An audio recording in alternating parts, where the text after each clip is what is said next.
Nos últimos anos, o Brasil tem enfrentado um crescimento alarmante na violência baseada no gênero. O Brasil é o quinto país no mundo que mais mata mulheres. Só em 2025 foram registradas mais de 1.568 vítimas. Isso só os registrados, né? No primeiro mês de 2026 foram 27 mulheres assassinadas e 8 a cada 10 casos foram assassinadas por ex-parceiros ou atuais.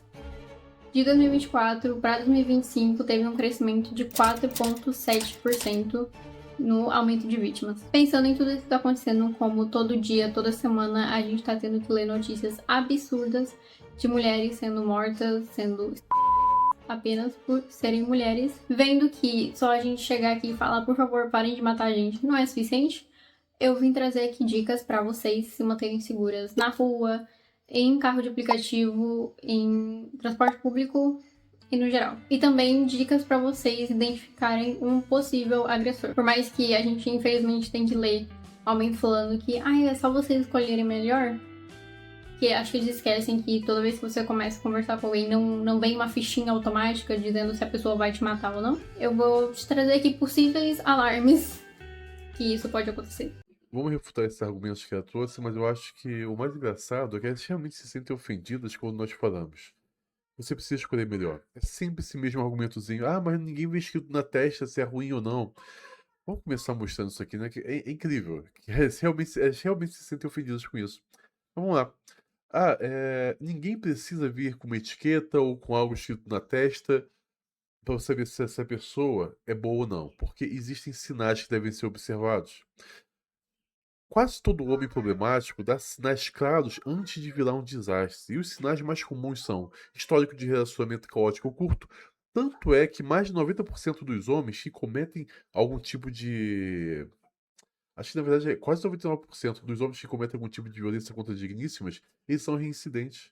São caras que com um longo histórico de que eles vêm fazendo isso incessantemente. E o problema é que as digníssimas insistem em se relacionar com esses piores homens. Então, ela tem que observar abaixo, observar o histórico de relacionamento caótico curto que ele teve, falta de responsabilidade financeira profissional, é, ciúme excessivo, controle, vontade de manipulação, relação ruim com a própria família.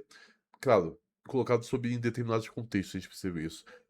Um cara que mente frequentemente, falta de consistência no que ele fala, no que ele faz.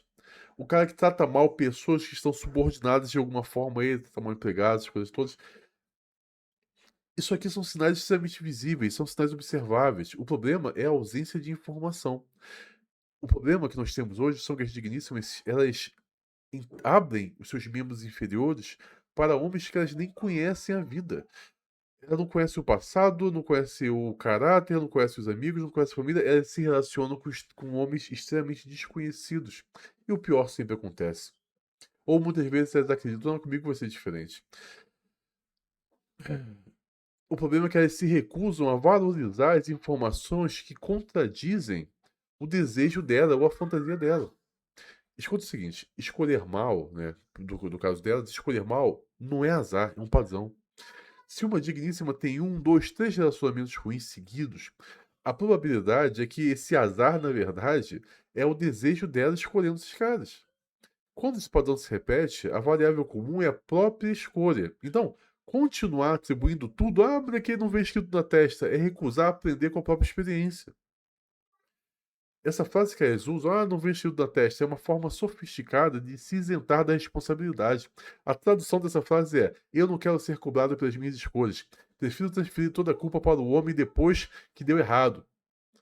Isso aqui é conveniente, mas é intelectualmente desonesto, porque todo adulto é responsável pelas coisas que faz e as informações que tinha disponível na época. Ninguém exige onisciência, exige-se critérios mínimos. Então, se você pensar, mas ninguém vem com as coisas escritas na testa, é justamente por isso que não é uma boa ideia você se entregar para esse cara, de um primeiro momento. O problema é que vocês conhecem a intimidade muito antes de conhecer o caráter. E aí vocês se dão mal. E aí vocês sofrem. E quando nós falamos, olha, você precisa escolher bem, não, a culpa é de vocês. Mas vamos falar sobre essa questão que ela falou aqui do número de mimicídios, né? Porque essa afirmação, o Brasil é o quinto país que mais mimicídio tem. Isso aqui é extremamente falso. Por quê? Porque o número absoluto não é igual à taxa, que a taxa que é o dado relevante. O Brasil, por exemplo, ele tem uma população enorme. Nós temos mais de... Qual jogo? Tá bom, vou procurar pra você. O Brasil tem uma população imensa. Nós temos mais de 210 milhões de habitantes. Por isso, o número absoluto de mimimicídios é alto, cerca de 1.500. 1.500 casos em 2025, segundo o Anuário Brasileiro de Segurança Pública e Ministério de Justiça. Só que, com comparações internacionais sérias, elas sempre estão usando a taxa por 100 mil digníssimas. Que essa taxa elimina o efeito do tamanho da população. Então, nessa métrica, meu irmão, o Brasil, ele não está nem entre os 10 piores. Vamos ver alguns dados aqui, alguns dados de taxas? Por exemplo, Guinéia é 11,6 a cada 100 mil digníssimas. Santa Lúcia, 9,9. Dominica,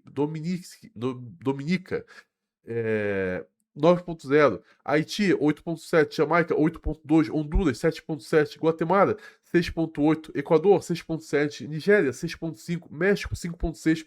O Brasil aparece com cerca de 3,8. E dados mais recentes mostram 1,4 por 100 mil digníssimas no recorte oficial de mimimicídios tipificados. A cada 100 mil digníssimas, nós temos 1,4. Ou seja, o Brasil ele fica atrás de dezenas de países quando se olha a probabilidade real de uma digníssima ser vítima de mimimicídio.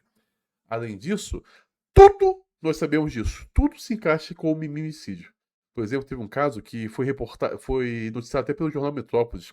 Um ladrão veio, tomou a bolsa da moça e ela reagiu, ele mandou na testa dela e fugiu com a bolsa. Entrou com o mimimicídio. Entrou pelas estatísticas. Não é. Isso aqui foi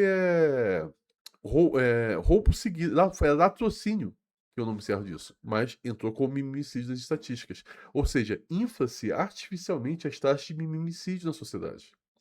E se infla de propósito. E a partir do momento que você vê que não era mimimicídio, assim mesmo você não retira esse número. Ele continua lá. Na prática, qualquer perda de vida, até uma digníssima enfrentando a outra, entra como mimimicídio. Para se inflar artificialmente as estatísticas. Então, essas fontes que falam, o Brasil é o quinto lugar, é covarde isso, porque está falando de números absolutos, sabe? Não está falando das taxas que são realmente importantes a serem vistas. Por isso que se torna estatisticamente inválido no ranking de gravidade.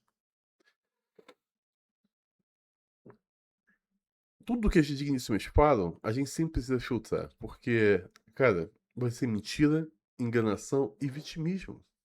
Nós vivemos em um país, na verdade, uma sociedade que é contra os homens. São os homens o grupo realmente vulnerável e o grupo que é perseguido por todos os lados. São os homens que são o grupo mais vulnerável hoje em todos os sentidos, enquanto as digníssimas, na verdade, são o grupo mais privilegiado da história humana, em todos os sentidos, em todas as métricas possíveis. Elas têm tudo a favor delas, mas quanto mais. Já falei sobre isso. Existem processos psicológicos na mente delas que, quanto mais você entrega algo para elas, mais elas sentem que não está sendo entregue.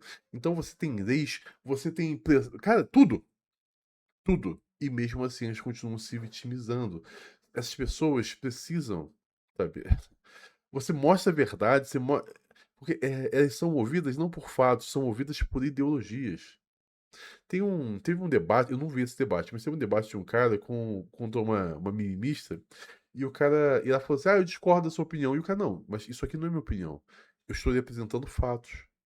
E ela falou, então eu discordo dos fatos. Meu Deus, não se discorda de fatos. Você consegue entender e compreender o nível da patologia que essas digníssimas estão vivendo hoje?